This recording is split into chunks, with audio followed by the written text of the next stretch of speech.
Hello అందరికీ, ఇవాల్టి special శనగపప్పు చట్నీ. ఇలా ఒకసారి ట్రై చేయండి. ఇంట్లో వాళ్ళందరూ చాలా ఇష్టంగా తింటారు. ఇడ్లీలోకి, అలాగే దోశ, ఊతప్పం, అన్ని రకాల టిఫిన్స్లోకి చాలా బాగుంటుంది. చాలా ఈజీగా అయిపోతుంది.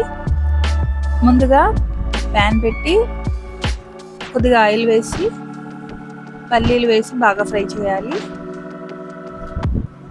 తర్వాత ఎండుమిర్చి, ఒక 5-6 ఎండుమిర్చి వేసుకుని బాగా ఫ్రై చేసుకోవాలి. ఈ చట్నీ చాలా బాగుంటుంది, నాకైతే చాలా ఇష్టం. మీరు కూడా టేస్ట్ చేయండి చేసుకుని.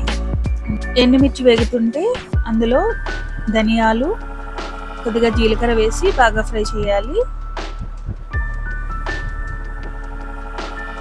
అందులోని 4-5 పచ్చిమిరపకాయలని చిన్నగా కట్ చేసి వేసుకుని బాగా ఫ్రై చేసుకోవాలి.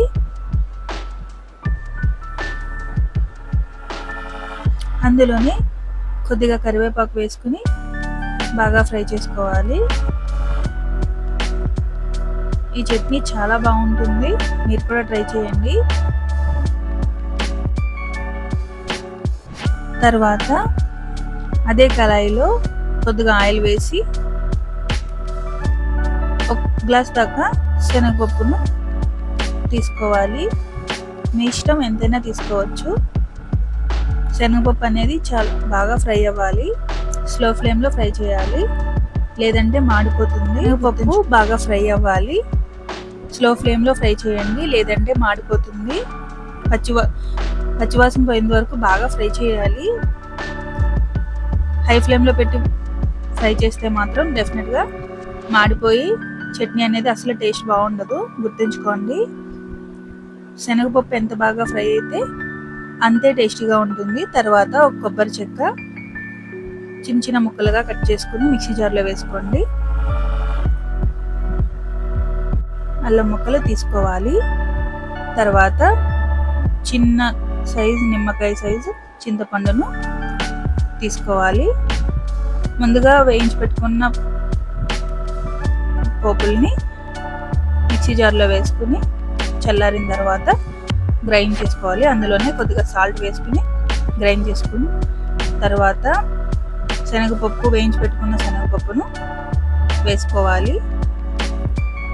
అది కూడా గ్రైండ్ చేసుకుని అలా రెడీ చేసి పెట్టుకోవాలి.